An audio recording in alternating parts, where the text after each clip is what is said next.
नमस्कार साथियों, आज एक बहुत ही महत्वपूर्ण प्रेस वार्ता है। कहा जाता है कि महापौर, जिनको इंग्लिश में मेयर भी बोलते हैं, किसी भी राज्य का सबसे प्रथम नागरिक होता है और वो अपने कंडक्ट से, अपने व्यवहार से वो पूरी जनता को एक मैसेज देता है कि किस तरह का राज्य होगा, किस तरह का सत्ता होगी, किस तरह का एक सरकार चलाई जाएगी। अगर खुद मेयर गलत हो जाए, अगर खुद मेयर का पद जितना संवैधानिक है, जितना लीगल है, उतना ही मॉरल पद है। कभी इसको भगवान की चेयर से भी तुलना किया गया, कभी कहा गया कि ये सरकार का जो पद होता है एक मॉरल बिंब होता है किसी भी सत्ता का, किसी भी सरकार का, किसी भी शासन का। दुर्भाग्य से भारतीय जनता पार्टी के जो मेयर लोग हैं, उनका कंडक्ट ऐसा है, उनका व्यवहार ऐसा है, उनका चाल चलन ऐसी है, उनकी कार्य प्रणाली ऐसी है कि इतनी बड़ी पवित्र कुर्सी पर भी दाग लग गए, इतनी बड़ी पवित्र कुर्सी पर भी बहुत सारे प्रश्न चिन्ह उठते हैं और उस कुर्सी का जो इज्जत है, उस कुर्सी की जो मान मर्यादा है, वो भी बहुत नीचे गई है। साथियों, आज हम आपके पास कुछ डॉक्यूमेंट्स के साथ आए हुए हैं। ये डॉक्यूमेंट भारतीय जनता पार्टी के नॉर्थ एमसीडी के जो मेयर हैं श्री जयप्रकाश जी, जिनको जेपी भाई भी बोलते हैं, आज उनसे जुड़े हुए कुछ मामले हम आपके बीच में लेके आए हैं। एक पूरी प्रेजेंटेशन बनाई है, कैसे कैसे एक एक चीज के माध्यम से आपके बीच में दिखाएंगे। इससे रिलेटेड आपको एक पूरी 15-20 पन्ने का एक पूरा डॉक्यूमेंट भी दिया है, उसके साथ भी आप रेफर ले सकते हैं अगर आपको प्रेजेंटेशन में कहीं कोई चीज कम दिखाई दे। नंबर 1, साथियों, ये मकान है, ये मकान की फोटो है और आगे अच्छे से देख लीजिए। बस ये सदर बाजार विधानसभा के अंदर मेयर जयप्रकाश जी का घर है। 4 फ्लोर का ये घर बना हुआ है और ये घर, आगे की बिजली का बिल भी दिखाइए।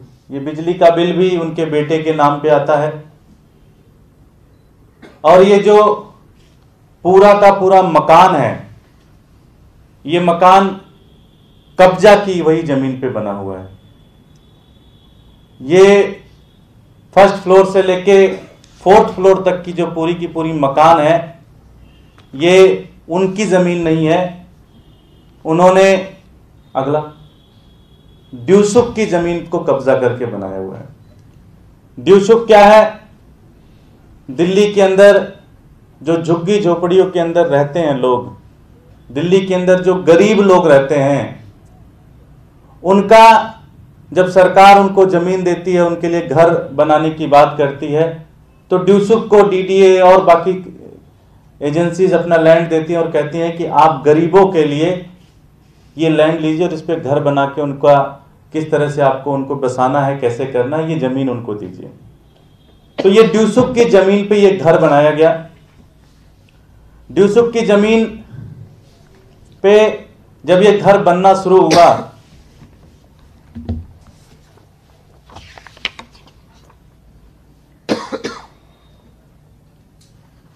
तो 2019 में 18/6/2019 को लोकल एसएचओ ने, ये डॉक्यूमेंट देखिएगा, लोकल एसएचओ ने डिप्टी कमिश्नर एमसीडी को लिखा कि ये मकान जो है बन रहा है, ये इल्लीगल बन रहा है, ये जमीन इनकी है नहीं और इस पे कब्जा किया जा रहा, आप इसके ऊपर एक्शन लीजिए। लोकल एसएचओ ने 12 हिंदू राव के एसएचओ ने, स्टेशन हाउस ऑफिसर ने एमसीडी को, डिप्टी कमिश्नर को लिख के दिया, कंप्लेन दी कि इसके खिलाफ आप एक्शन लीजिए। डिप्टी कमिश्नर चूंकि भारतीय जनता पार्टी की एमसीडी के हैं, उन्होंने इसके ऊपर कोई एक्शन नहीं लिया। इसके बाद 1 जुलाई 2020 को खुद ड्यूसुक ने, ये Delhi urban shelter improvement board ने लेटर लिखा, लेटर लिख के ये बताया कि ये जमीन मेरी है, ड्यूसुक की जमीन है। आगे बढ़ाइए। पूरा कागज दिया कि ये फोटोग्राफ्स है, ये सारी की सारी चीजें यहां पे लगी हुई हैं, ये जमीन कब्जा की जा रही है, उनकी जमीन के ऊपर ये घर बनाया जा रहा है। उन्होंने सर्वे कराया, सर्वे करा के उन्होंने नोटिस भेजा कि जो ये पूरा का पूरा घर आप बना रहे हैं, ये गलत बना रहे हैं, ये ड्यूसुक की जमीन है, इसको आप कब्जा कर रहे हैं। अगला, फिर उसके बाद ड्यूसुक ने 1 जुलाई 2020 को पहला नोटिस भेजा, एमसीडी को नोटिस भेजा किसको आप खाली कराएं। दूसरा, उसके 2 महीने बाद 17/18/2020 को एक नोटिस भेजा और उन्होंने कहा कि ये ड्यूसुक की जमीन है, ये गरीबों की जमीन है, इस पे जो झुग्गी झोपड़ी में लोग रहते हैं उनको मकान बना के देना है, ये उनकी जमीन है और इसके ऊपर कब्जा हो रहा है, इसके ऊपर घर बनाई जा रही है, इसके ऊपर आप एक्शन लीजिए, इसको आप खाली कराइए, इसको आप तोड़िए। लेकिन एमसीडी ने इसके ऊपर कोई एक्शन नहीं लिया क्योंकि जयप्रकाश जी एमसीडी के बॉस हैं, क्योंकि जयप्रकाश जी की पार्टी एमसीडी के अंदर है, कोई एक्शन नहीं हुआ। तीसरा नोटिस और तीसरी नोटिस ड्यूसुक ने कल फिर इनको सो कॉज नोटिस भेजा, जेपीजी के, जो कि रितेश चावड़ी जो उनके बेटे हैं, उनके और जेपीजी के नाम पे, कि आपको पिछले 3 बार से पिछले 2 नोटिस भेजा जा चुका है, आपने अभी तक नोटिस का कोई जवाब नहीं दिया, आपने नोटिस के ऊपर आके अभी तक आपने कोई कार्रवाई नहीं की और 3 दिन के अंदर आप फिर से रिप्लाई करें वरना ड्यूसुक एक्शन लेगा। ये सारी की सारी चीजें हमने आपको डॉक्यूमेंट्री प्रूफ दिखाई है। साथियों, जब इस जमीन पे घर बनना शुरू हुआ, एसएचओ ने सबसे पहली कंप्लेंट भेजी। दूसरी, ड्यूसुक के अधिकारियों ने लिखकर भेजा कि हमारी जमीन आप इसको कब्जा कर रहे हैं। सनराइज समाचार को सब्सक्राइब करें और बेल आइकन को ऑल पे सेट करें ताकि आप हमारी आने वाली वीडियो का नोटिफिकेशन सबसे पहले पा सकें।